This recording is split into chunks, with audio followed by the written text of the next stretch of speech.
Hi everybody, MJ here with Phoenix in the studio, and wow, for some strange reason, yeah, we're not hmm, we're not hearing our monitor coming back from the yeah. Oh well, we do this.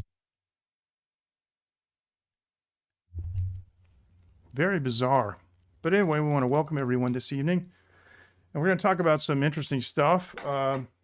I want to address a couple things, and first of all, I want to say hi to everyone watching on YouTube. And we are broadcasting on Africa TV, but anyway, I hope, I hope it's working. I'm going to check it on the web. I don't know. I'm just gonna do this. I'm gonna go test with my my personal account, and we're gonna see if it comes up on the live streaming chat box, or are we dead here?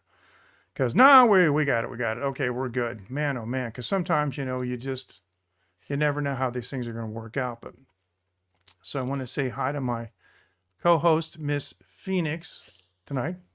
How are you, Phoenix? I'm fine. Fine, okay. Well, I'm kind of, hey bud, how you doing? Fist bump to you. I'm kind of thirsty, so I'm gonna. Me too. Oh wow, yeah, it's a hot day today in Taiwan. We're in the studio with the AC on, but I'm gonna turn the fan up a little more. I'm gonna risk a little more fan noise because I don't care. Now, what I don't want to talk about tonight is I want to talk about our latest COVID numbers because it's going down. The Central Epidemic Command Center today, Mr. Chen Zizong, he said that it looks like it's tapering off really good. The other thing I want to talk about is I want to show you some of our lockdown food because Taiwan has taken takeout food to a new level. And the other thing that I want to talk about is, I got some updates to show you about Wenwen because Wenwen has, her new place going, and yeah, a lot of things are happening. And then, but before we get in to anything else, excuse me, I think this is the problem here. Here we go. Yeah. Before we get into anything else, there's something that I want to address that I did not address uh, a while back. I guess it's probably 2 weeks ago. This famous author, Eric Carle, he passed away, and I think he said it was 92 or 94. Anyway, he lived a long time, and he passed away in his summer studio. So he was actually working. And Eric Carle, of course, the only reason I know about Eric Carle is because I have an 8-year-old, and these fantastic books like Pancakes, and there's actually, I asked her to get her favorite book. These are actually two versions, and there is a long version and a short version. They're slightly different, aren't they? One of them's No, I don't think so. I think it's just the big and small. Is it? no. One of these has more words and stuff in it, as far as I remember. One of them is kind of what we call an abridged edition, because I remember I remember I've seen these. I don't have an actual desk. I have two recording consoles in here. I sit something down on them and go, see, look how much bigger the text is in this book. And you hold up the other one, and the illustrations are bigger, but there's more text going on. See. And Matthew says hello. How are you, Matthew? Oh man, glad I brought this up here.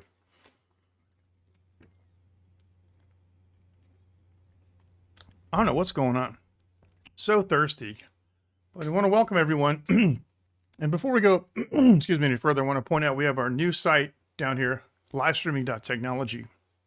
And it's for viewers, content creators, live streamers, everybody is welcome to join and check out the content. And we'd love to have you join us, and we'd like your opinion on things and your viewpoints. It'd be really great.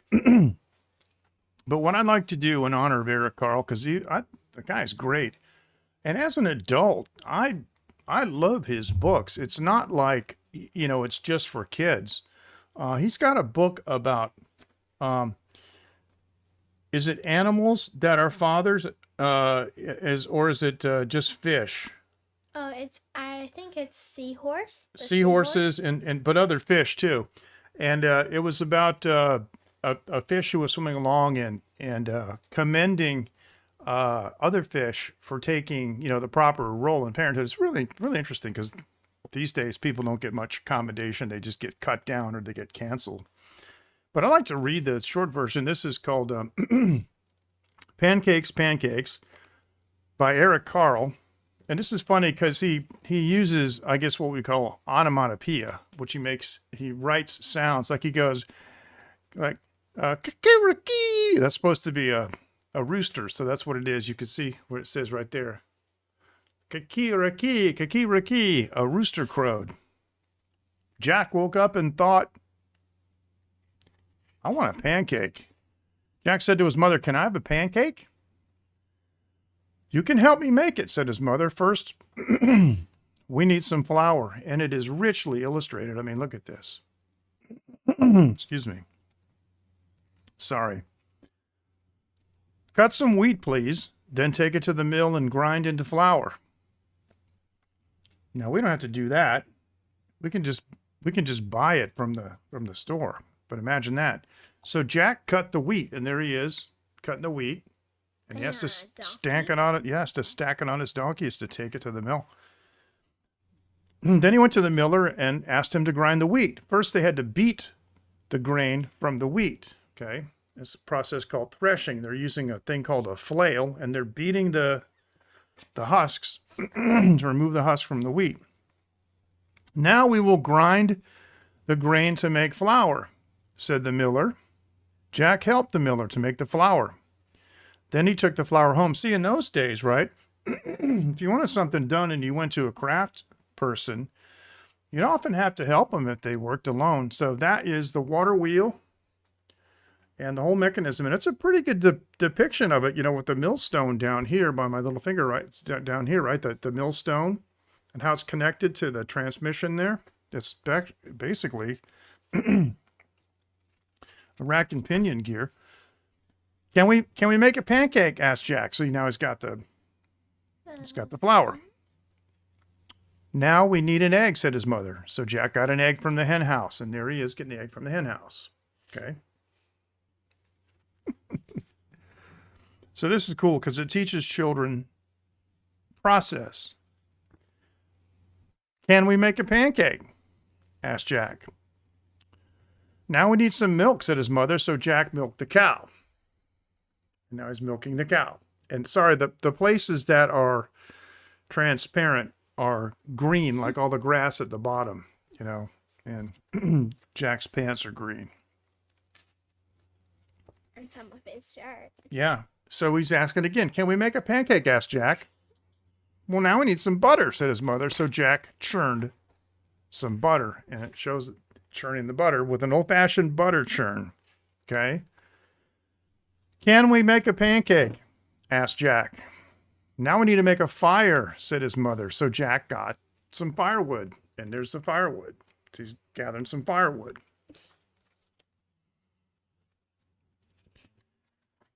Can we make a pancake? Asked Jack. Now we need some jam, said his mother. So Jack got some strawberry jam.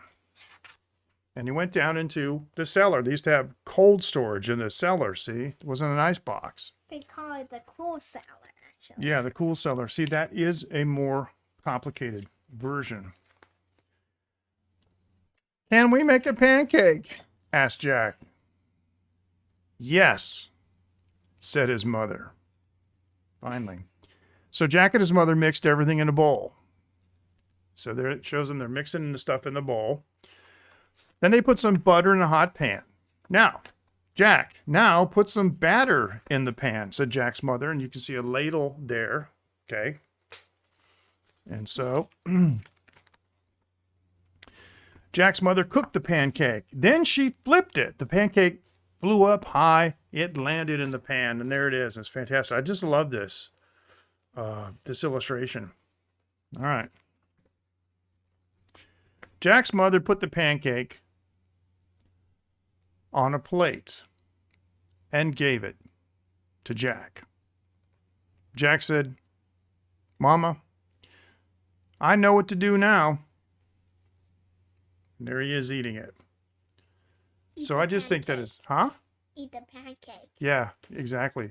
I just think that that is absolutely fantastic. Now I'm checking our YouTube web interface to make sure that we're not missing any comments, and we're not. So that's really fantastic. Now, Phoenix, my co-host, has about 10 minutes before she has to go do another show. So I'm really glad to have you. So what do you want to talk about tonight before I get into the rest of the, rest of the show? Well, today I just made a necklace. Oh, you did? What's the name of the machine that you used to make it? Kuma Maker. Kuma Maker. Was it hard to do? Yes. I see you got a little tassel on there too. That's pretty cool. But most of it you did. Most of it I did. I just helped you. I just read the instructions. Now you did all the labor. You cranked it and did everything, And the cool thing is that machine is 2-in-1 because I think, why does it say 2-in-1? I think because there's one for your wrist, and one for your neck. So I'm like, good thing I got both of them. So what you're saying is that the machine can make both bracelets and necklaces. Yes. Okay. Well, I think that's really cool. But I can only make 2 necklaces and 1 bracelet. I mean a lot of bracelets and only 2 necklaces. Really? Yeah. Because because the thread they gave us isn't the same amount. I see. Well, that's pretty cool. Well, let's do this. Let's take a quick break because we have a new sponsor of the show, JTS, and they have lent me this microphone now for almost a month, and I also have the karaoke mic over here that I haven't got to yet. But this week, I'm going to do a show on the roof of my house, and I'm going to video it and record it, and I'm going to use that mic and blast the neighborhood. But I'm going to test that out. But we're using this mic now. As you can see, it's very, very clearly picking up both of us very well. But George from JTS would like to say hi. Hi, this is George from Taiwan, JDS. You are watching the Late Night with MJ Klein. Yeah, fist bump to you, bro. Gosh, I need to trim just a little tiny bit of that so it stays on the fist. And Phoenix you've met a lot of the live streamers, haven't you, that have come here? You met John Ho, didn't you? And you've met Jevons. You met Yuka, the Japanese lady. She's been here 4 times. You've met Yuka 4 times. You've met John Sabot. Remember John? He's really, really tall. And we went to dinner with him in Taipei at the Turkish place. And of course, you met this guy. Hi, this is David Osaka, live from Greenland, and you're watching Taiwan Live TV with MJ Klein. Yeah, that's cool. So we miss you, bro. We should come back to Taiwan, and hopefully, when the this whole mess gets straightened out and everybody has some semblance of immunity, we can get back and hang out. And this is driving me nuts. Yeah, that'd be great. And of course, we'd like to go to Japan too.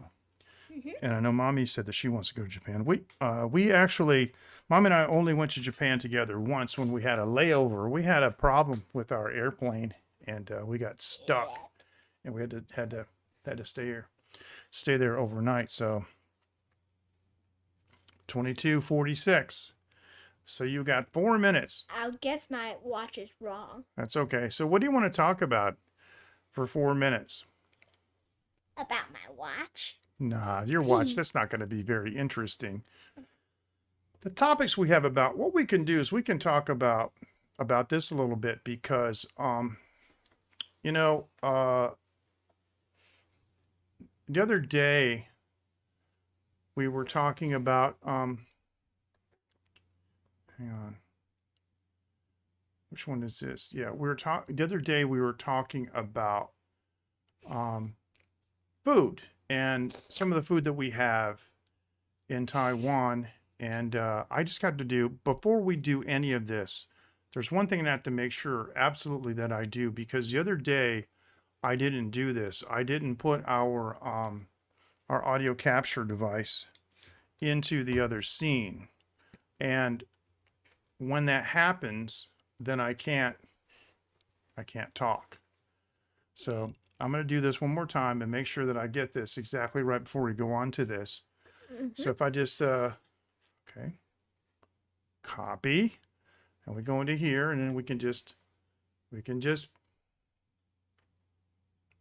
paste the reference. Okay. And so then that way, yeah.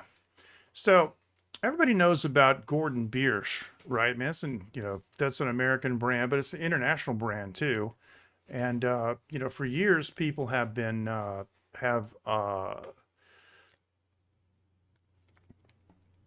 been frequenting Gordon Biersch, and we have Gordon Biersch here in Taiwan. And because, the pandemic, we don't have any more, there's no more, in dining. Eating. Yeah, in dining. Yeah, in dining. So, hey, Devi, how you doing? All right, nice to see you. Fist bump to you. With the gazillion emojis. That's cool. But this is some takeout food that we got from Gordon Biersch, and it ended up being really, really good. And there's something that I wanted to show you too in a minute, because not only is it, that, but that of course is like some fish sticks with tartar sauce and some kind of French fry. Yeah, sauté, and yeah, okay. And this is Phoenix. Phoenix got a salad, and she got, in addition to the salad, she got some spaghetti. But I want to show this one because this is really more interesting, I think, than any of the rest of them. This is what I ended up getting, and it is actually, it's rice on the top. And then over to the right, we're going to go clockwise from the top, is salsa. Then that is sea bass with a garnish on it. But over to the left is dragon mustache. And dragon mustache is a vegetable that we had been talking about a couple of weeks ago on the show. And I had shown some pictures of dragon mustache. This is back before I was doing so much studio stuff. We were still, I think, probably at Mr. Wu's doing a remote broadcast, and we're talking about dragon mustache. And I had posted some photos on livestreaming.technology that I had found. It's, some web photos, some photos I took, and some others took. But it's really interesting that Gordon Biersch, which is, like I said, essentially a U.S. brand, has incorporated local cuisine into their menu. I think it's fantastic. Oh. Yeah, so. And I forgot to mention, they gave us candy. That's right. They give us candy at the end. That's so true. And I ate it yesterday, and I found out something cool. What'd you find out? That it tastes like Mentos. Because when you first eat it, it's hard. And then for a second, it turns like just chewy, and I'm like, yay! Really? I can chew it. Wow. That's fantastic. Well, what we're going to do is Phoenix has to go, so we're going to take a quick break. And don't go away, because on the other side, I'm going to talk about today's numbers, let you know how things are going in Taiwan. They're actually going a lot better than we thought, and it's really good. So on the other side of the break, Phoenix will be gone. I'll be back. I'm going to show you that. I'm going to show you what's going on at Wenwen's and even some more stuff. So thanks for joining me, Phoenix, and don't go away. We'll be right back.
Okay, we're back after that short break. Sorry about that. That was the actual Taiwan Live TV extended version theme song. We've got several of them, and I guess if you're really interested in hearing the soundtrack, I could make that available. All right, now let's go to this. Today we got some good news. Today, the Central Epidemic Command Center announced that we have 174 cases today. One case was external, but the others, the ones that the rest of them, 173 cases, were actually local transmission. So that is very, very, very good news for us. That is incredible because it means that we haven't had this low number of cases since May 15th. This article came out in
okay.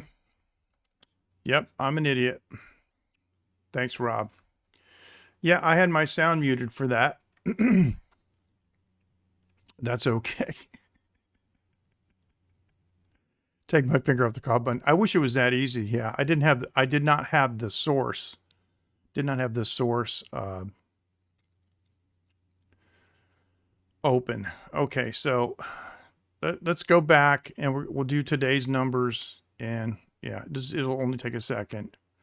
Count it. Okay, blah, blah, blah, blah, blah, blah. So today they announced 174 local cases and 1 imported case. Now, thank you for telling me that, by the way. That was dumb. And I should have been looking at I'm an audio guy. I should have looked at the meters, but I wasn't. Now, the interesting thing about this whole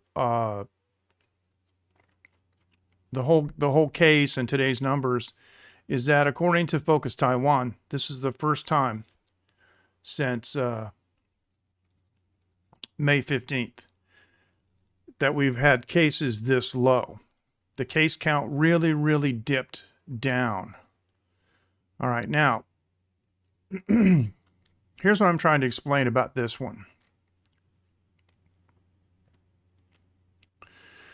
These are the COVID-19 cases in Taiwan since mid-May. If you look at the very far left, you see 30. And the date under that is 5/14. So May 14, we had 30. Then the next day we had 185. That's a significant jump. Then 3 days after the initial report of 30, because 30, believe me, 30 scared everybody. For us to have 30 locally transmitted cases scared us to death. But 14, 15, 16, and 17. By the 17th, we had 535. Now, here's the problem. The orange numbers, you look at the dot down below, it says retroactively added. That means that the orange numbers were added after they got the test results in. There were a bunch of test results that were late. See, part of the problem is that Taiwan hasn't actually had to deal with massive testing, and their protocols have been so good that it just, well, caught them off guard. And they thought they had the testing procedures in place, but you don't know how well it works until you try to do it. It's like everything else. Some of these things you have to, unfortunately, see as you go along. Now, the reason that's really bad is because on the 17th, which is 3 days after the initial outbreak where we had 30, we thought we had about 325, but we actually had 200 more than that. But the only thing I can say that's in Taiwan's favor is that they still treated it very drastically. Taiwan has a zero tolerance policy toward COVID-19. So they implemented these procedures right away and they didn't wait for it. And you can see that even with the retroactive cases, you can see that we didn't have the explosive numbers that most countries did. I mean, the first 3 days it ramped up like, the incline was tremendous, but it really started to flatten out almost immediately. So, J-Boy, how you doing, man? All right, so you had your first dose. Yeah, down on the weather a little bit. Yeah, you know what? I'd like to hear what your symptoms are, and I wouldn't mind having some of you friends on the show, to talk about it, like maybe over the phone or through Skype, or I hate to say it, maybe even HAPS, and just talk about your personal experience taking the vaccine. I would like to know that it would help me a lot. But we can see, though, that by the end of May, the numbers are starting to go down. Of course, there's a couple little spikes. People get complacent and they drop their guard again, Wow. Injection site pain. Okay, well, I hope that doesn't last too long. Hold on. I got some, yeah, okay, I had some sympathetic, the mic doesn't have a spider. I need to get a spider for it. All right. But today we had 175, and 174 of those are local, and one was imported. So let me do this just for this one section. Let me just take away the chat, and you can see clearly the numbers are way down. And so this has been very, very encouraging for us here in Taiwan. Okay. And so, yeah, that's where we're at. So now this is the cases here. And, the orange parts were counties and cities that reported new cases today. And it's not bad, because the other day the whole country was orange. So, but this is another Focus Taiwan. And I highly recommend you go to focustaiwan.tw. Highly recommend their new site. It's a really great site. Human behavior is hard to change. Yes, it is. And it's all, as a famous live streamer said, it's all the night people. The night people are doing this. But Taiwan's daily COVID case count dips below 200 for the first time in weeks, and that's since the 15th of May. So if you look, we've had a total of 12,921 cases, domestic are 11,000 and so forth, and then imported. And so we've had 437 deaths, though. That's not good. That makes me feel bad. Yeah, that's a lot of deaths. So that's what's going on with COVID-19 here in Taiwan.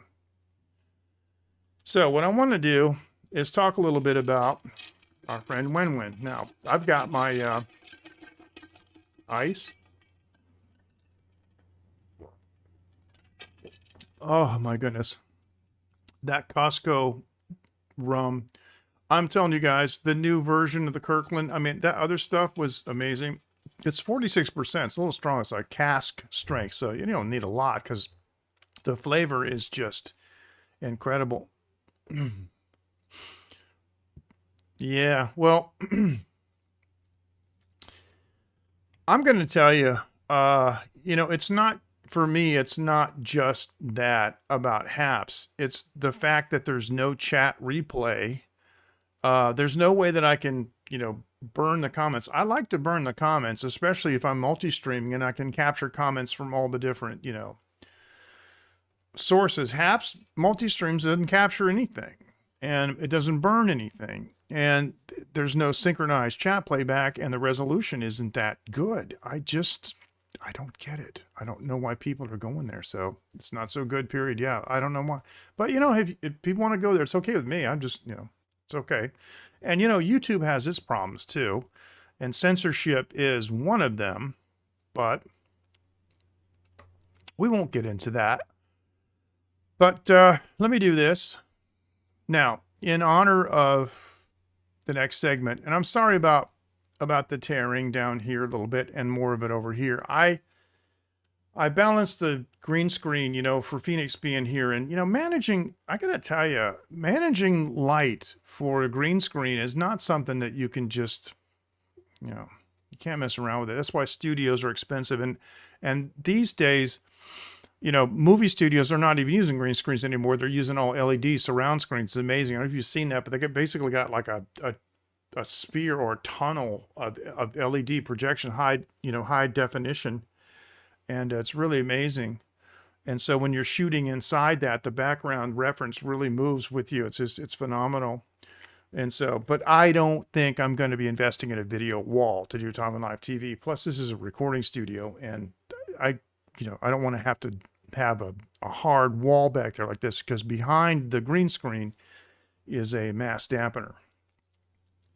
But the reason that I am using this background now is because I had reported before that Wenwen's is gone. And I went over there tonight. I saw them this afternoon. I was too busy, but I saw them this afternoon. They were over there cleaning around and moving stuff. And everything now is moved. The spot that you see behind me, the famous place with all the live streamers,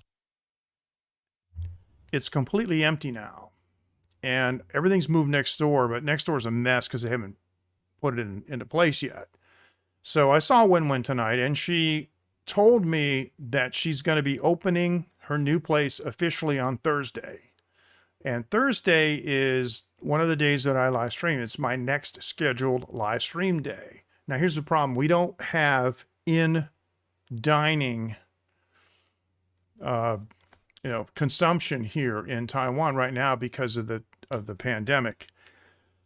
I'm not so sure that I would be allowed to go to her place and sit down and have a drink and eat something and do a live stream. I don't think it's allowable. I gotta check it and see. But here's what I want to show you because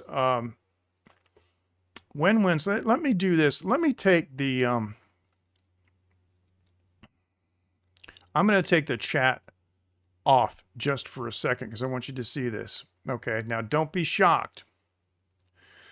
But what you see on the right with that fluorescent light and that red, thing across the garage door there, that's Wenwen's. Okay? That is this place here. Okay? That's what that is. Without the glass. You see the 357 on the door? That's her address. All that stuff out front, you can see there's like squirrel cage fans and things, squirrel cage fans for like the, the kitchen. Now you look on the left and there's a cart. There's a blue cart there that has a couple of, it's got burners in it and some deep pans for cooking soup and stuff. They're doing noodles and things. They're going to do some Vietnam food there. Basically, they're going to be in direct competition with Mr. Wu, but that's where Mr. Wu's place was. And I'll show you a little bit more about what that looks like in just a second. But I'm going to keep the chat off just for a few minutes here, but I'll still be able to see it. I want you to see what the place looks like. And this is, well,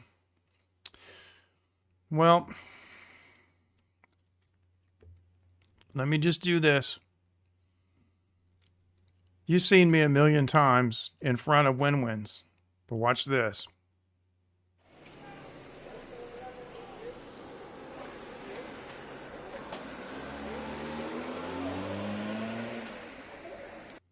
There you go.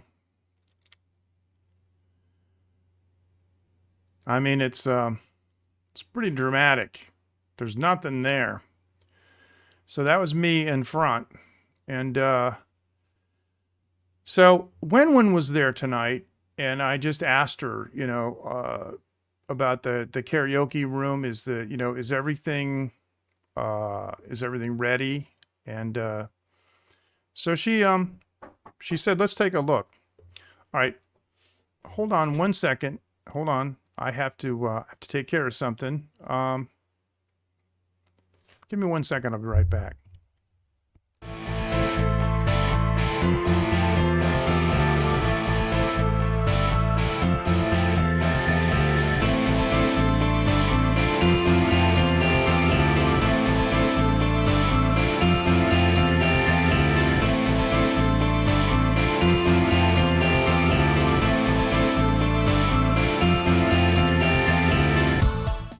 Okay, sorry about that.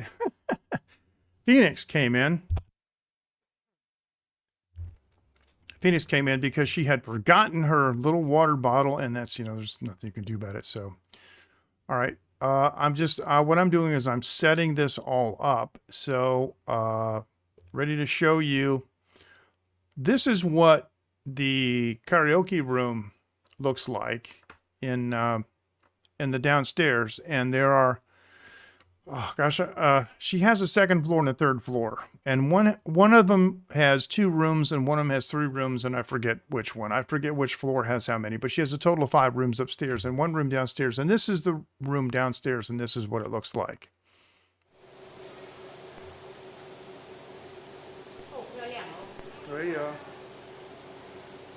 What she's saying is, she's saying it's pretty, and I'm saying yeah. Okay, 这是现在没有客人哈。 Right now, no customers. She said, no, we're not open. It's okay. So that's what it is. We're not open. So it's not just that there isn't any customers. It's that she's not open. She's not legally able to open yet and to use those anyway. But anyway, she can't have those customers. Now, I got one more thing to show you guys, and this is probably the creepiest thing I've ever shown on Taiwan Live TV, just because we know this place for what it is. Now, in this picture right behind, you see the door here. Now, you guys have seen me go into the kitchen. You know, you see, was it? Yeah, you see. Trying to point, and never mind. You guys have seen me go that way into the kitchen, right? And there have been maybe 7 or 8 or so live streams over the course of years that I've done where I've actually gone in the kitchen and watched them cook stuff. Remember, Mr. Dew was there. He would cook my famous eggs, you know, the deep fried eggs and stuff. And there's a lot of history, you know. And so, yeah. Definitely heavy traffic place. Hey, Mike, fist bump to you.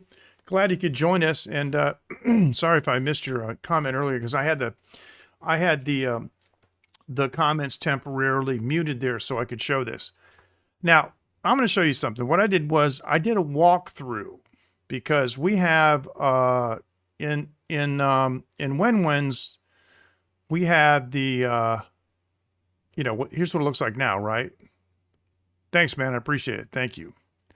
I'm trying to take care of myself, and I'm going to go on. I'm going to go another fast. I'm going to go on a major fast next month. I'll tell you guys all about it later. But I got a huge goal. I'm going to try to tackle, and yeah. So we'll see what happens. But so I took my gimbal and I did a walkthrough today. And I want you to see this. And it was really slippery in there. Everything's greasy. They were cleaning and stuff. It was dark. So this is like the creepiest thing, especially when you realize that it's Wenwen's and the glass is gone and everything's gone. So here we go.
So there it is.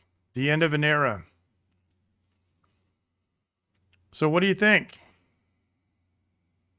Yeah, tell me what you think, because it's really kind of strange, you know. Because I remember that spot. You know, the thing is when I first moved to that neighborhood, gosh, almost 16 years ago, the place that Wenwen's is now. Yeah, well, that was the old place. They're not going to do any more. They're not going to do any more work on that place at all. So, yeah, that's I have to show you what the new place looks like. And so I think I know. I do have a couple small little videos of the outside, but they don't look very good. They're not representative of what it's going to be. So I'm going to wait, you know, because she said she's going to be open on Thursday. So between now and then, I mean, it was like 9 o'clock at night and they're down there humping, you know, so they're probably still cleaning up and doing stuff. So yeah, we'll definitely miss it. But anyway, so now here's the thing. I got something on my phone that I want to play you. I got some audio. Because, you know, of course, I have Wenwen's line. Okay. And I asked her a couple of questions. I actually sent her a message in Vietnamese. Let me turn this up so you can hear it. I said Gordon Ramsay would have a fit. Well, Gordon Ramsay has a hissy fit over everything.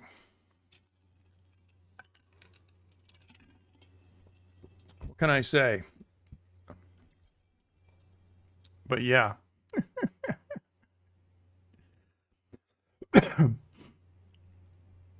So I asked Wenwen, I sent her a message actually in Vietnamese, and I asked her, Wenwen, what happened? This is using line.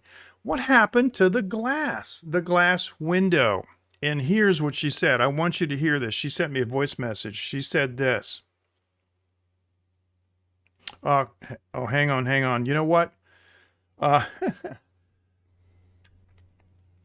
My phone Bluetooth connected to my recording monitors. Okay, we should hear it now. Here's what she said. She said, "My goodness, why don't I hear this?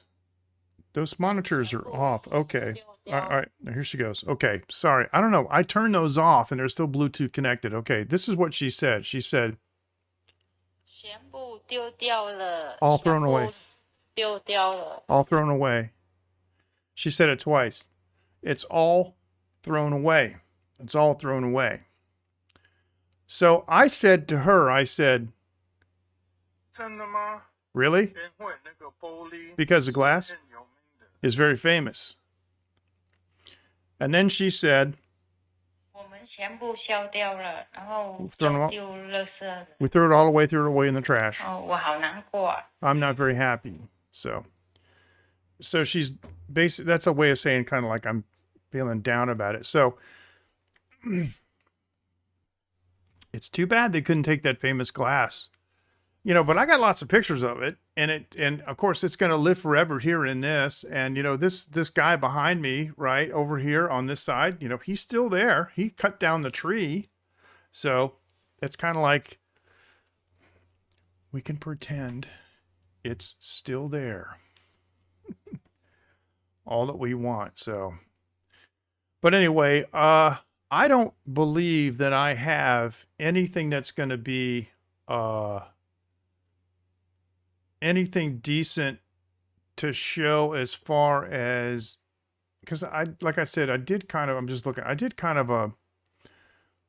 a quick little run through, and it was kind of junky. I realized what happened was it just wasn't looking very good. And, you know, I got this thing about not showing things in the best light, you know. And of course, you know, with her place, it was already torn down and stuff. So, excuse me, that's, you know, that's why I did that, because it was torn up. That's okay. But yeah, with the new place, I'm just going to have to go and see if I can, live stream from there on Thursday, but my guess is no. I guess no.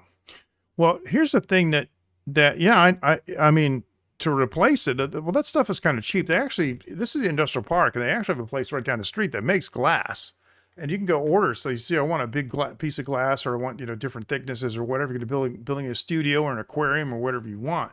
But the thing about this glass is these flowers that you see in here were in between. It was double paned, and she had put pebbles and stuff down, and they made a big effort when she put it in to make it look nice. And I looked at the glass and I said, "Hey, this is double paned." They're trying to keep the sound down. Of course, the door wasn't a studio door.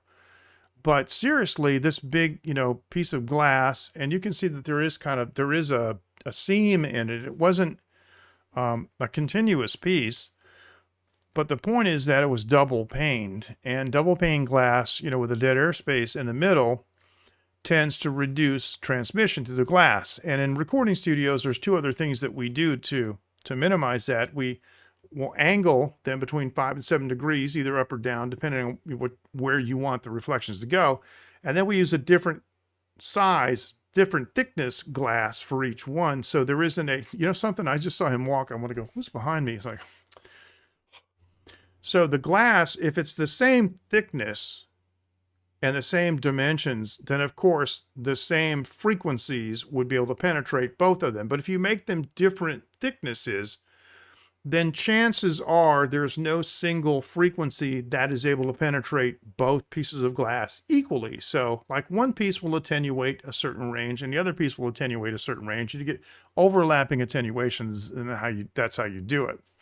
Paying my bill. Good. You got to pay your bill, man, especially if it's the internet bill, because you don't want to, you don't want to miss any single word that I'm saying, because it's absolutely so important. It's just so important, but I appreciate it. So, tongue in cheek, of course. So I'm really like digging this microphone a lot. I have not given it back JTS yet. They haven't asked for it back, and I'm going to continue to use it until they tell me to give it back. But I hope that I can keep it until I can get the pink one. This is George from JDS Taiwan. You are watching the Late Night with MJ Klein.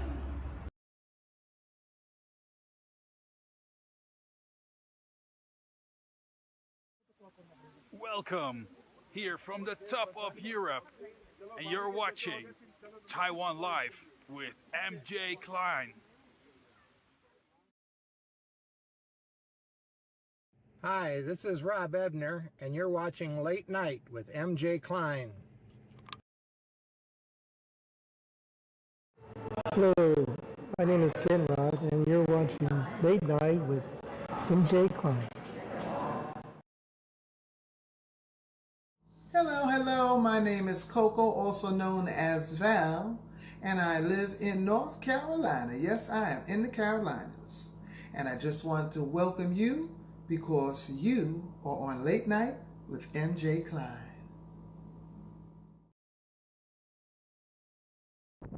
Tickets. You may step aboard. Tickets. You may step aboard. This is the final boarding call for the 451 Express. This is the final boarding call for the 451 Express. Welcome aboard. I'm your conductor, Coco. And our next and final destination will be Taiwan. So sit back, relax, and enjoy the ride because you're on Late Night with MJ Klein. Fantastic. And Sundays are fun days. Yes, fun days for me too. Just to show you how much of an idiot that I am. Last Thursday, I did all these bumpers, and I thanked everyone, for this. I feel so blessed. You guys have done these bumpers for me, and it's fantastic. And of course, the last two that I played were Coco's, and I mean, especially that last one is a masterpiece. She did a green screen, and put her uniform on. She was a train conductor in the New York City mass transit system. And I don't know why, but I said everybody else's name but hers. I'm like, after I was finished watching, or was finished live streaming, I went back and I was thinking, wait a minute, did I forget to? Yes, I did. So I apologize. I'm sorry, but I got no excuse. Maybe I'm tired, but I know I'm stupid. But I may or may not be tired, but I'm pretty much always stupid. So anyway, yeah, that was great. And, if you would like to send me a bumper, that would be, I would love it. That would be absolutely fantastic. And you can find me at livestreaming.technology is it's one of the ways. So she is, man. Coco is, that's a very good way to put it. Coco is a pro, and she knows what she's doing, and it shows, really shows. So,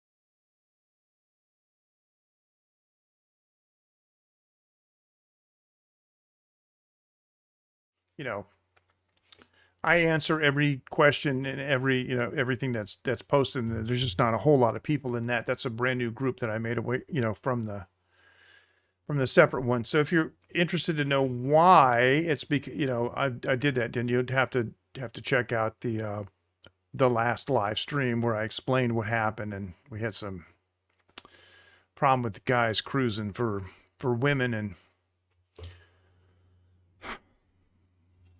you don't mess with MJ's sisters. I got 2 sisters, man. You just don't mess with them.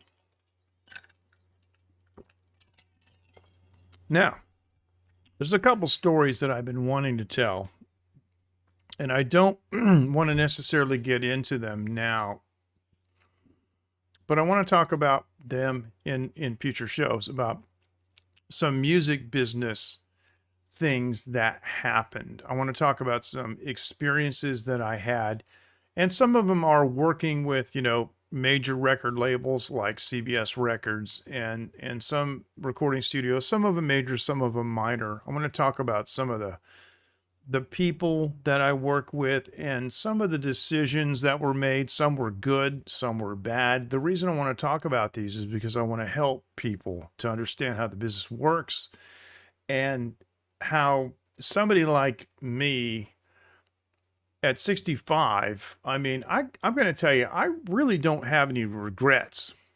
Well, that'd be cool. I'd appreciate it. Thanks. I got my first recording contract offer from CBS in early 1980, and we turned it down. And I would like to explain, I would like to tell everybody about this story. I'd like to tell the story because it involved us playing, the most famous club in New York City called Trax. More bands had been signed out of Trax than any other club, so they say, in Manhattan. It involves my friend Dave Dassinger and some of the people that he was working with, and all, a lot of these near misses, if you will, like where, well, I'll just give you an example. I had gone down to New York City to do an audition. One of my tapes had been floating around New York City because, I'm from Boston. And so a guy named Steve Angel called me, and I went down, and he had a small 4-track studio in his Manhattan apartment. They'd written some tunes, and they're looking for a singer. They got a record deal. They got an album they're going to do, and they got a tour, and they're looking for somebody, to do the album and the tour. So I went down there and stayed overnight, and did an audition in their little studio. And then when I was all done with that audition, I went over to see my friend Dave, and he says, yeah, I just did a demo for this really cool chick, and she's a great singer, man. And he says, I was thinking about you, so, because, I'm MJ, but my close friends call me Michael J. It's kind of funny. So he's Michael J. is I want to introduce you to this chick. Says she's not around today, man. So I know you got to go back to Boston. I'm looking at my watch. Says, yeah, so, but, so what's her name? He says, well, her name's Patty Smythe. And I said, oh, okay, well, that's cool. And so, maybe we can, hook up next time I'm in town. And of course she went on and did The Warrior and Goodbye to You and a lot of other cool stuff. And so I never got a chance to, meet her or collaborate or just never cross paths. But there's like so many near misses in this business, that it's crazy. And the other thing that I don't understand is, I love to hear from people that I used to work with when I was younger. I had a high school band, and as you can imagine, when I was 14 years old, we had a junior high school band, and we were doing all original material at 14 years old. But we had a guy named Lund, L-U-N-D. That's his middle name.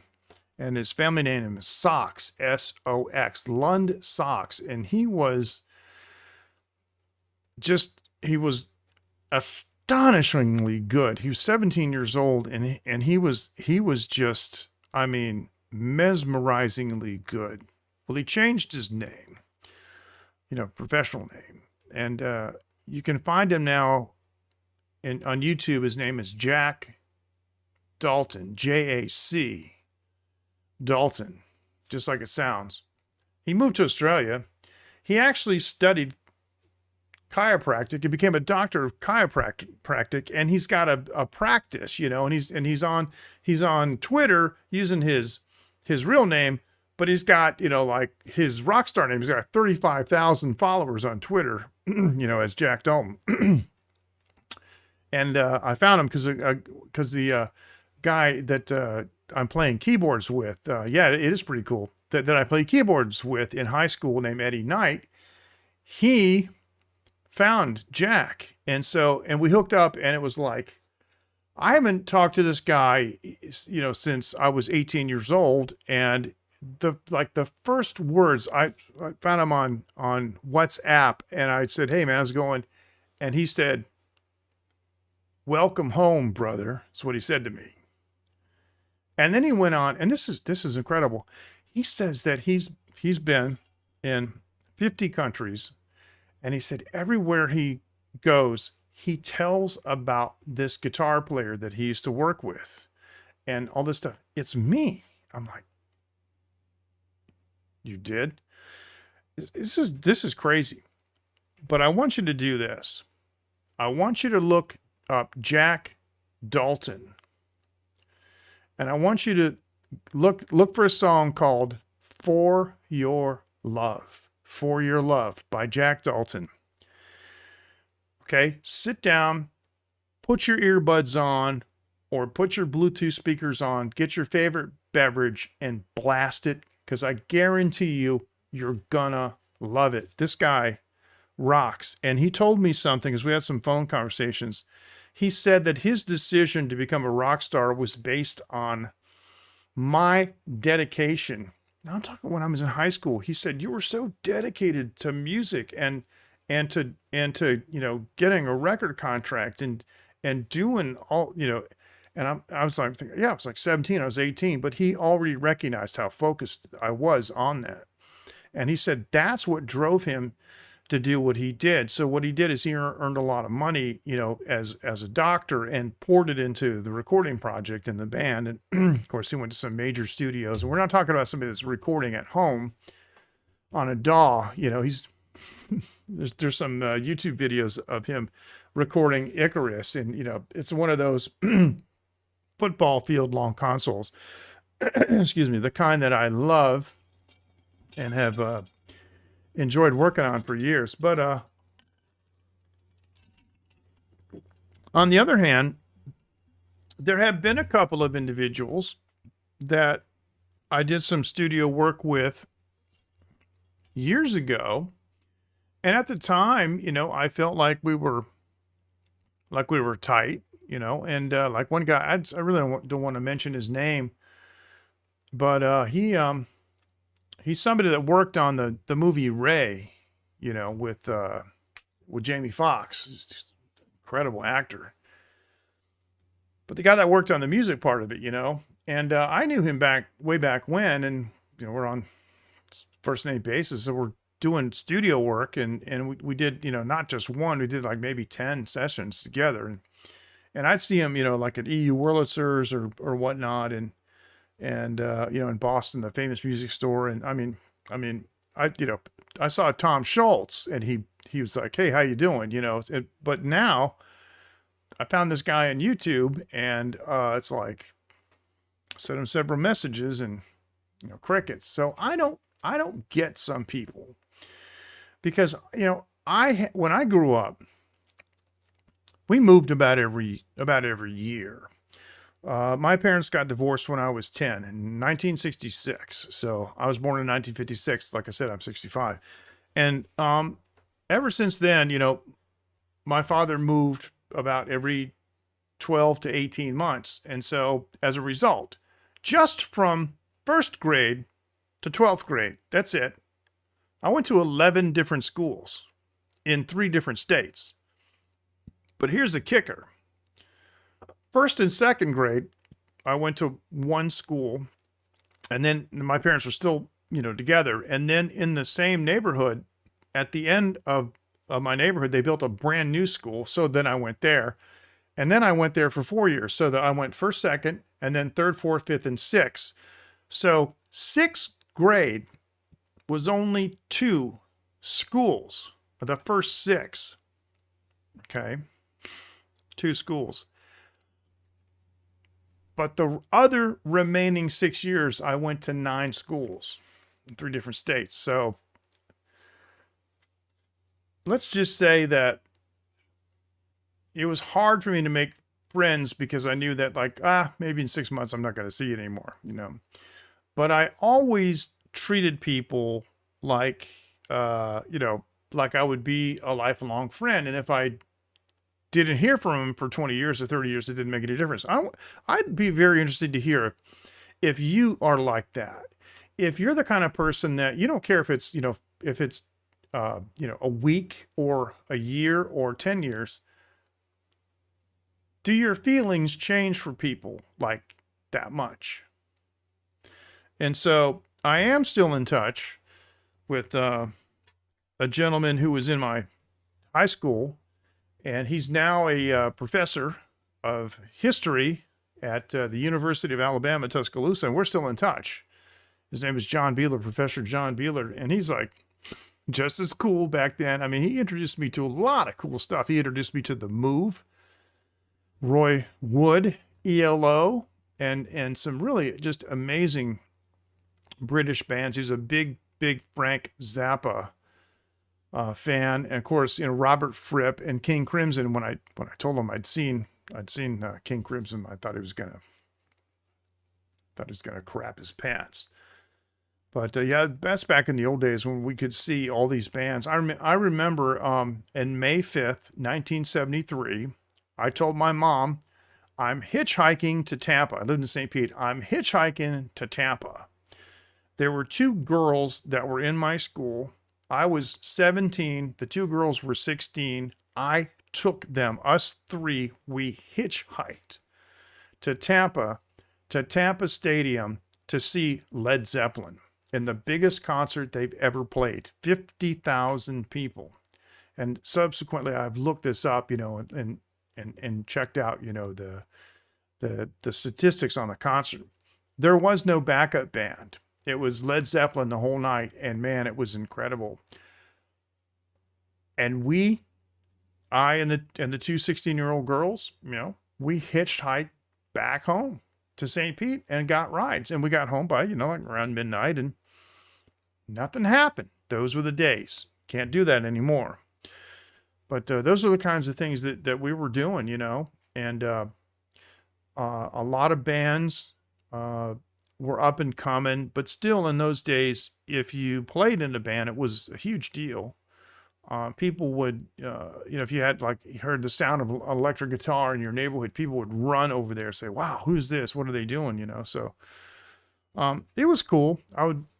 At like 14 and 15, I was playing like prom dances and things like that. So anyway, there are some stories that I would like to tell you. I would like to get into some details about the first recording contract I had with CBS Records, and then subsequently later contact with CBS Records, because we had recorded some stuff with Dave Dassinger in New York City. Now, unfortunately, although we had a 1981 session, and we recorded in Lou Balanese's studio, and of course, it's a very famous studio, John Stork's first live-in, dead-in studio. It was TEF, you know, time, energy, frequency aligned. Amazing sounding room.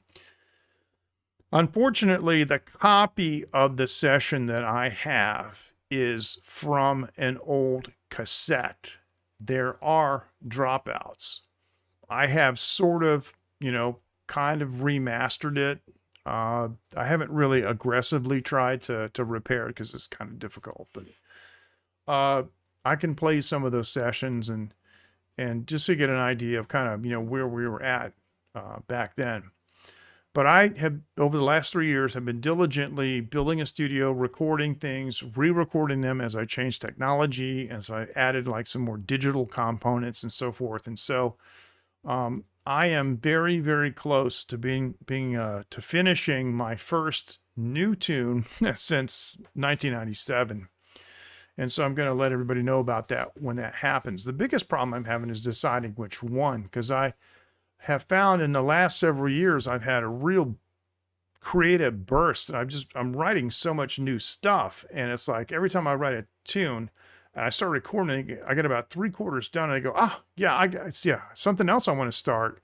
And so what I've got like 7 tunes that are like between 75 and 80% done, but that's actually not bad, because it means if I put the 15 or 20%, whatever, into doing it to finish it, then I don't have a lot left to do for follow-up records, if you see what I'm saying. So I could do a single, and then within a matter of a few weeks, I can finish the next one and those sort of things. So,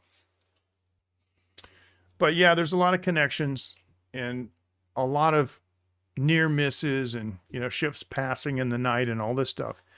And so I'll put together a little show and talk about that on Taiwan Live TV. Now I do have a studio channel, Phoenix Media Forge. Haven't done any live streaming there. And I also have a YouTube channel, livestreaming.technology. I haven't done anything there, but I do have it set up for live streaming. And I've been considering doing a show on HAPS because it is easier to do, discussions and bring people into the discussion and talk about live streaming. And I'm still kind of deciding what I'm going to do about that.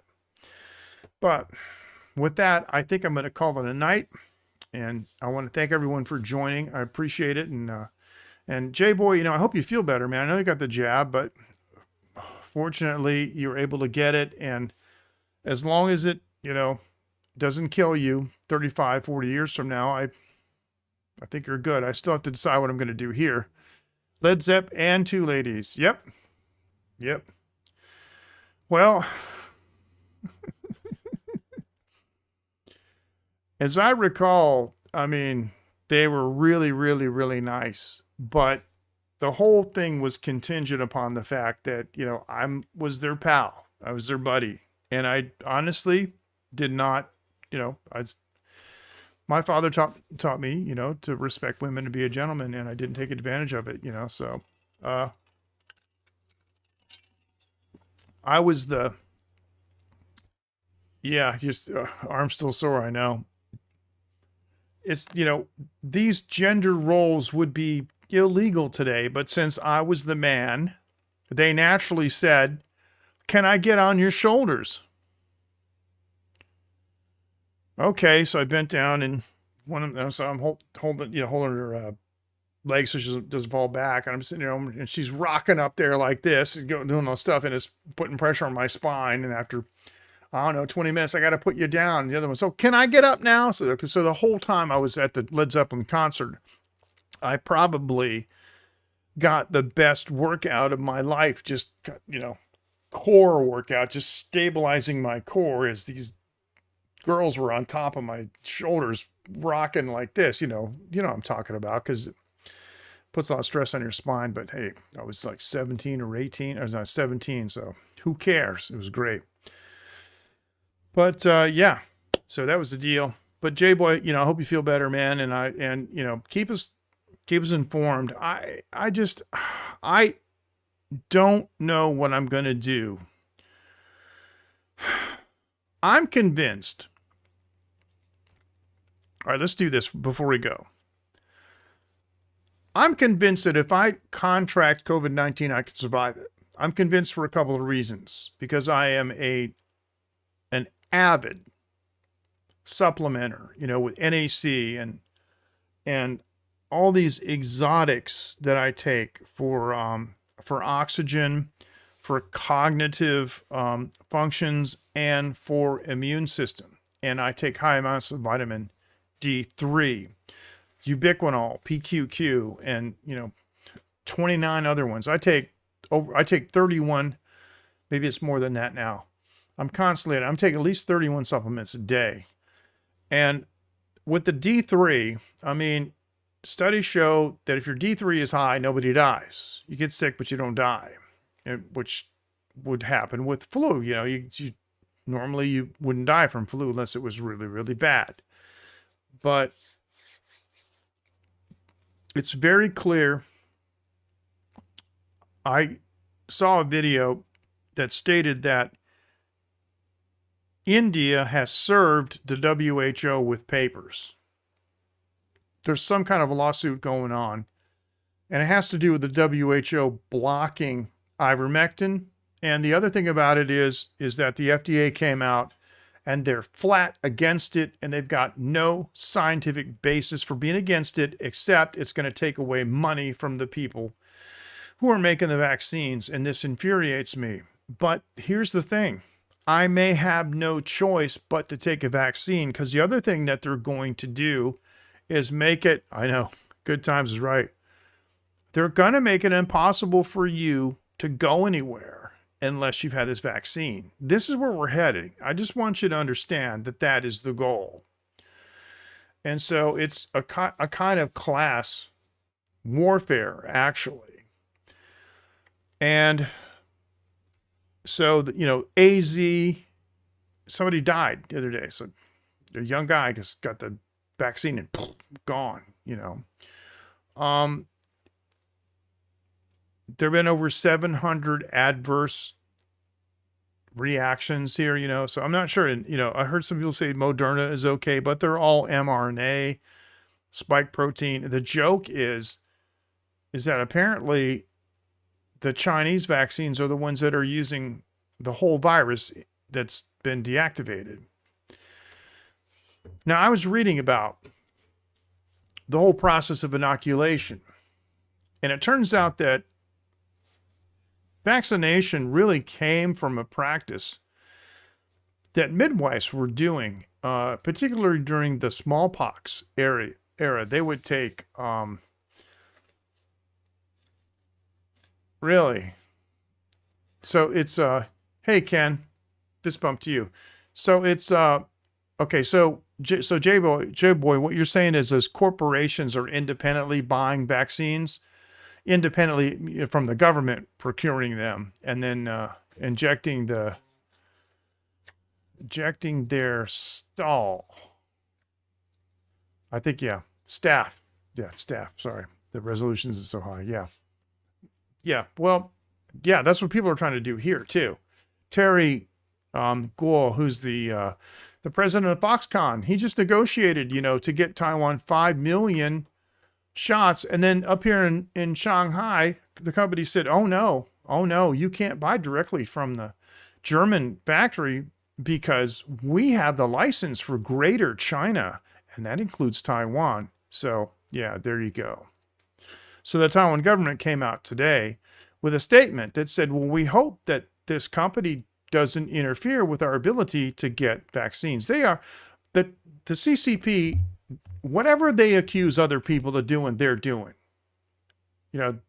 Taiwan, don't politicize vaccines. They're doing it. You know what I'm saying? And so they're making it difficult. And ivermectin is just never going to be available here. It's just not. It's being blocked. Okay? So at some point, I'm going to have to choose something. And I don't know what to choose. And I may end up just flipping a coin. So whatever you guys can let me know. You would be pleased if I get it.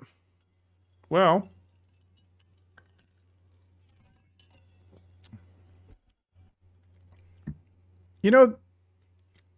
my daughter's been vaccinated for like chicken pox and measles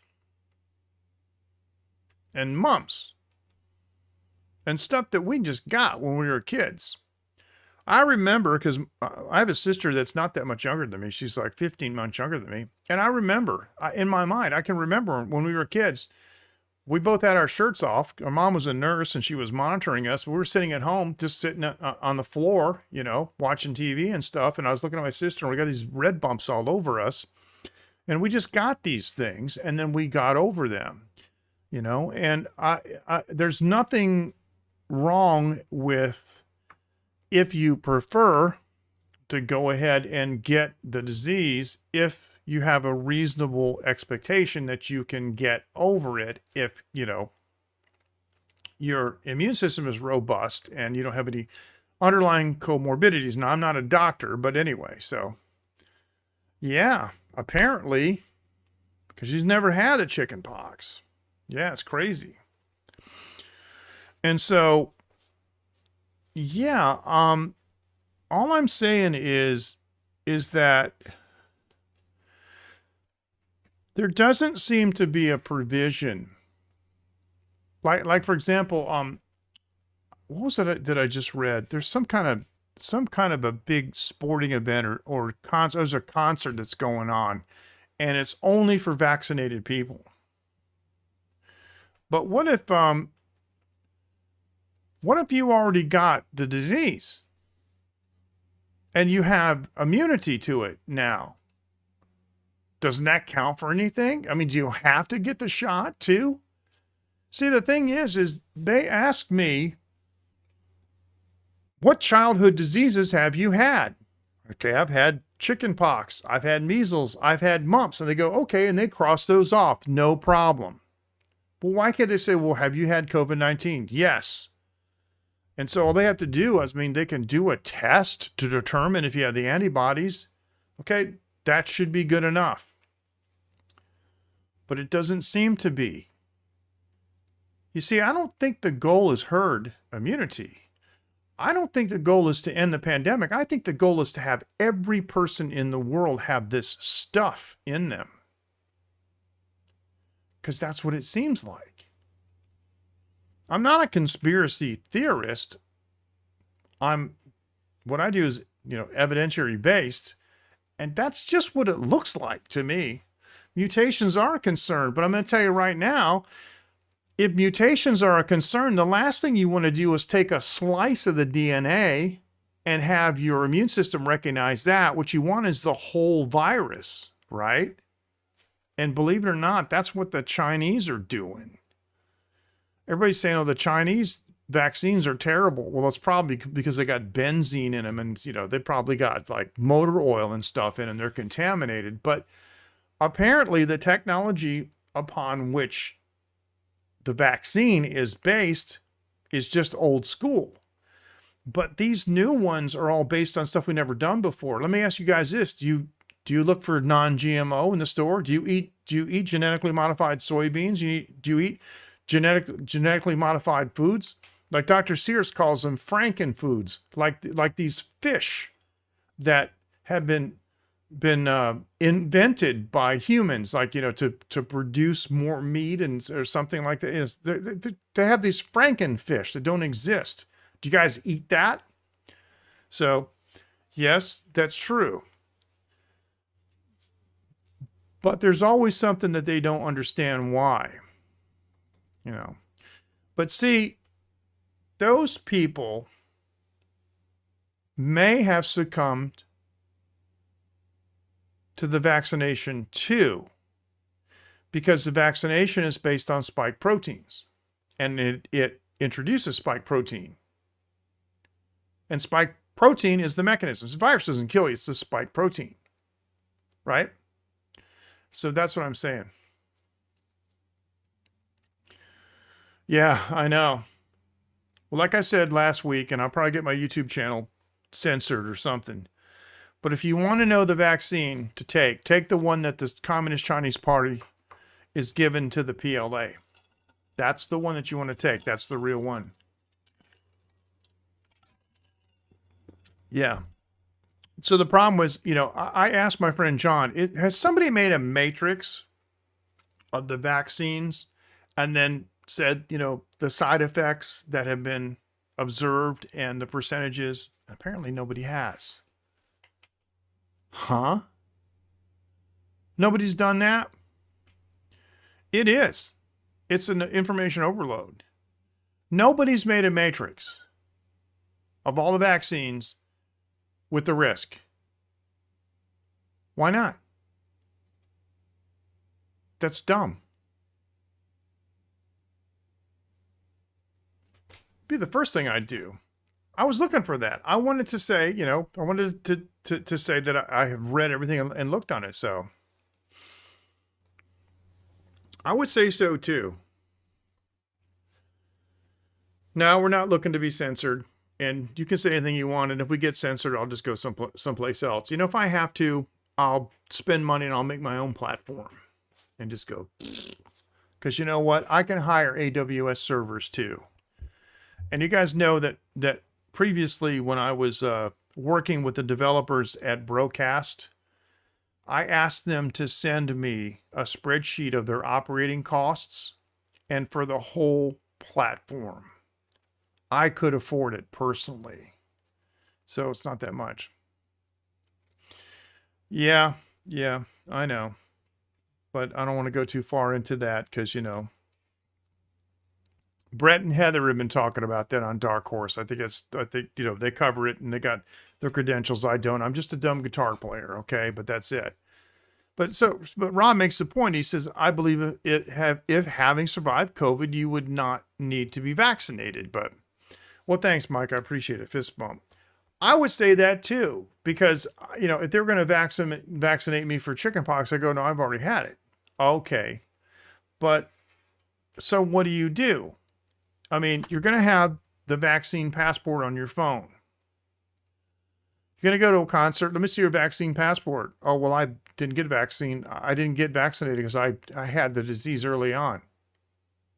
Well, you can't come in unless you have one of those QR codes, and that's going to be the end of it. So, the C word.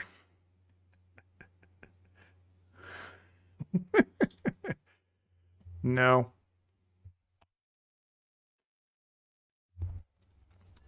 That's okay. We're good. All right, we could have this discussion all night. The problem is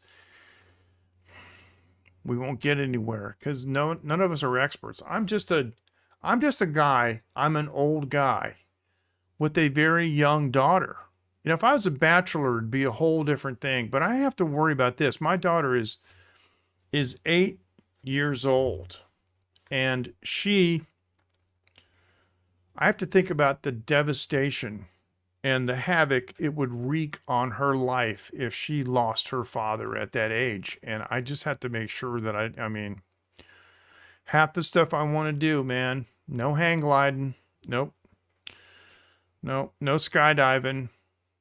Nope. No car racing. Nope. None of that stuff, So you got the Pfizer. Okay.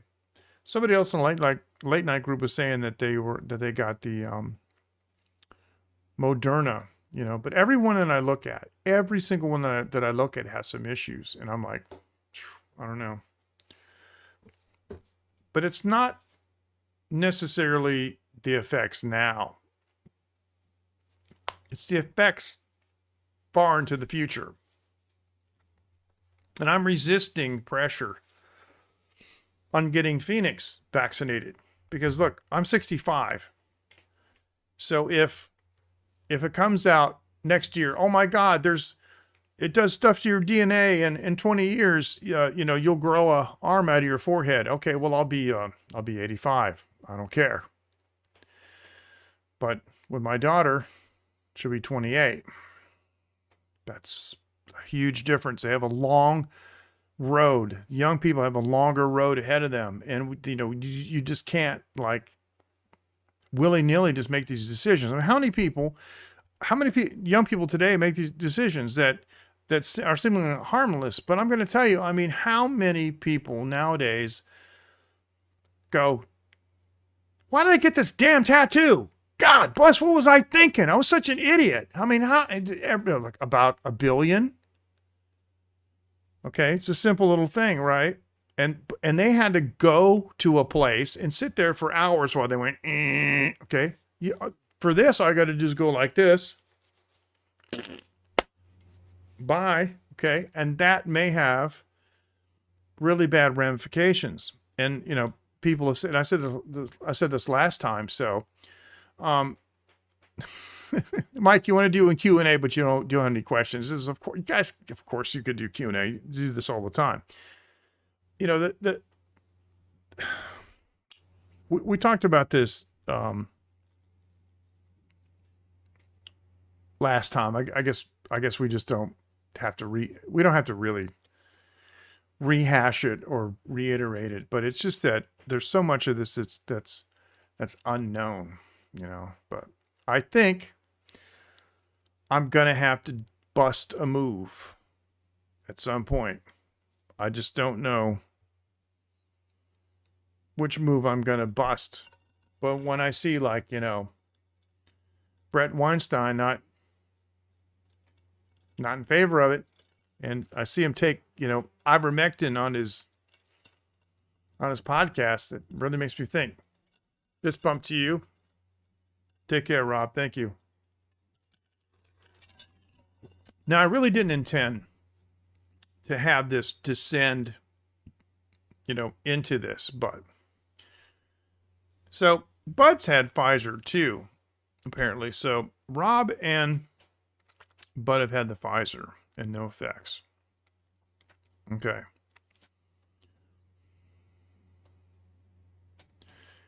Tattooing is a cultural thing. Yeah, a drunk cultural thing. Tattoos. Okay, I'm not in favor of tattoos. I don't like them, especially on women. I don't, because, back when I was young, only certain kind of women would have tattoos. I see a beautiful woman to me with a tattoo, it's over. That's just how I am. I'm sorry, but that's how it is. Okay, and I'm allowed to have my opinion. Now, it doesn't change, their life value and, would I jump in a river to save them if they have tattoos? Of course, I'm talking about this is somebody I wouldn't be interested in romantically. That's what I'm talking about, okay? And so, this guy said to me one day, he goes, "Hey man, I got a new tattoo." I said, "Really?" Because, in Massachusetts, you can't get tattoos, or at least back in those days, people would go to New Hampshire and they would get drunk and pick something, usually some Chinese thing. They had no idea what it said. This girl said to me one day, she said, "I got a tattoo in Chinese. Can you tell me what it says?" And I looked at it, I said, "Yeah, it says Niao." "What's that mean?" I said, "It means cow." And they go, "You're serious, right?" I go, "Yeah, it means cow." I saw another one had snake and stuff. They don't know what they're getting, right? So this guy rolls up his sleeves. He goes, "Hey man, look, and he's got muscular. This is a big guy, and he's got a big bicep, and he's going, 'Hey man, let me show you. It was Tweety, big yellow-headed bird, small body, like, I thought I told a putty cat, "Hey man, what do you think of my tattoo?" And I go, "Yeah, it's cool, man. It's cool." But it's like, so what's the story behind your Tweety tattoo? "Well, me and my pals, we got hammered and we just went up to New Hampshire, man. And I just thought it was cool. I saw it on the wall, and they say, 'Hey man, just give me the tattoo.'" So yeah. Ken, take care. We'll see you now. If you're gonna get a tattoo,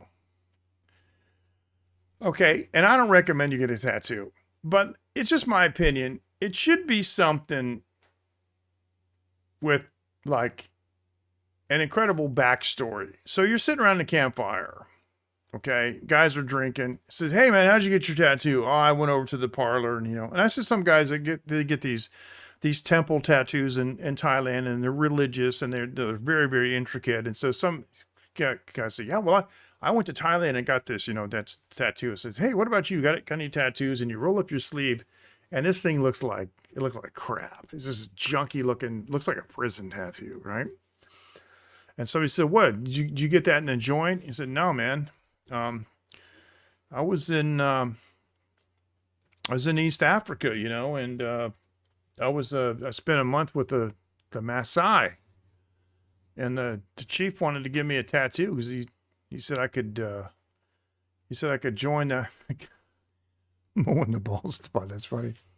He said I could I could join the family, so they made me a Maasai warrior." Says, "Well, that tattoo was terrible. I mean, what do you do?" "Well, he took some ash from the fire and he put it in his hand and he went and he spit in it, and they just stirred it around and took a rusty nail and a rock, and he just went tap, tap, tap, tap, tap, and that's how I got my tattoo." I mean, that's a tattoo. Okay, that's what you want. I mean, so 4 days in Yardley, Pennsylvania,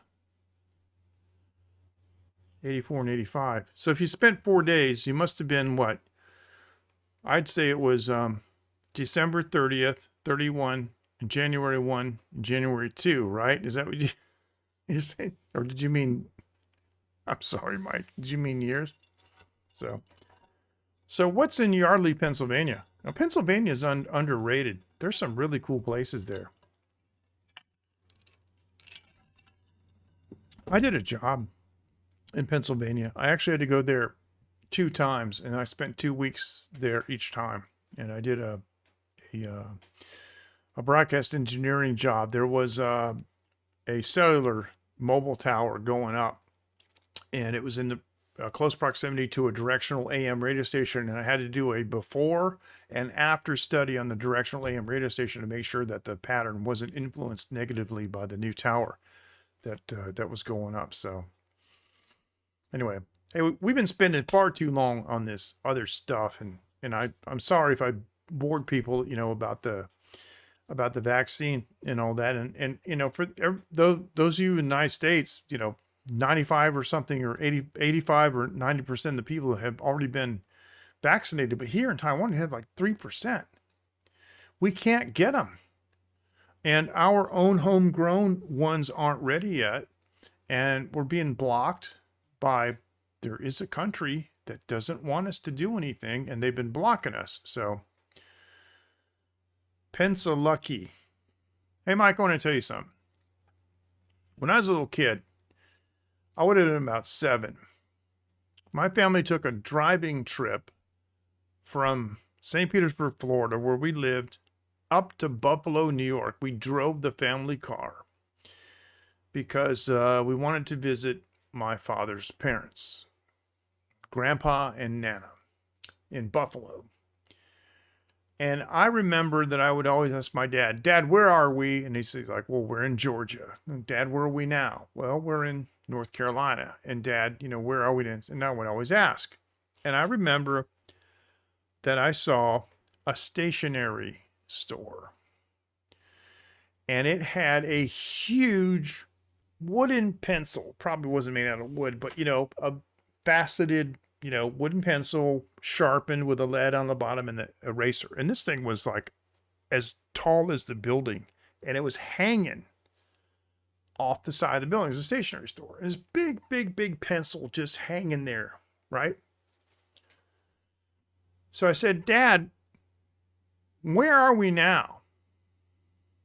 And you know what he said. He said, we're in Pennsylvania. And I was looking at the pencil and I went, oh, okay. And I'm telling my sister, this is where they make pencils. They make pencils in Pennsylvania. Yeah. So I will never forget that. That was,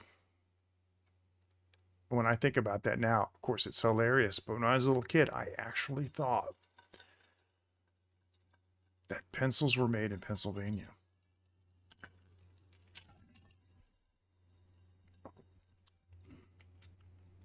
Number of Confederate flags, yeah. That is remarkable, seeing how that's above the Mason-Dixon line, if my history is any good. So, anyway, guys, take care so much. I thank you so much for joining. I gotta get going.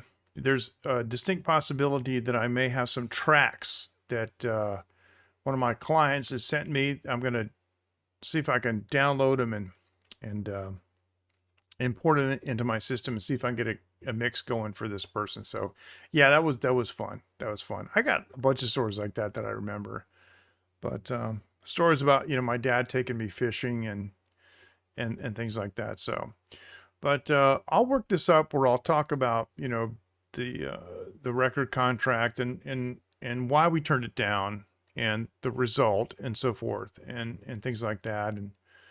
And I think it may be useful. So thank you, Bud. I appreciate it. Thanks so much. And I never know really what I'm going to end up talking about. I have some things that, that I always want to talk about, like I want to show you guys, what's going on with the COVID-19, and I wanted to show you Wenwen's place and all that stuff. But anyway, I think what I'm going to do, just because I can,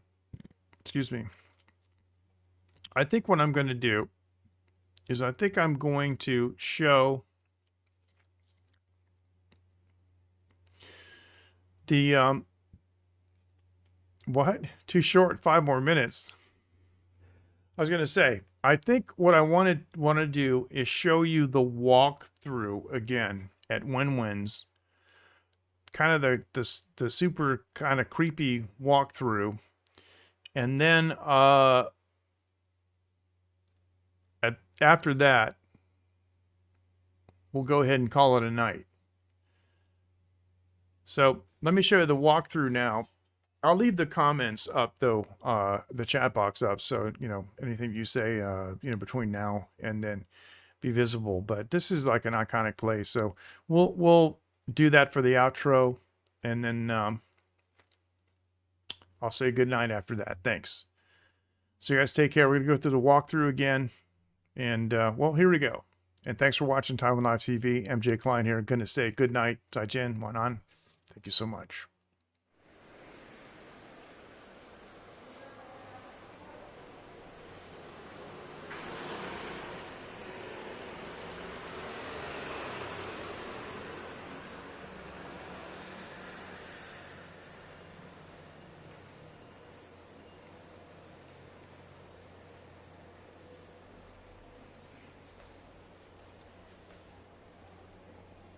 Thank you, Mike.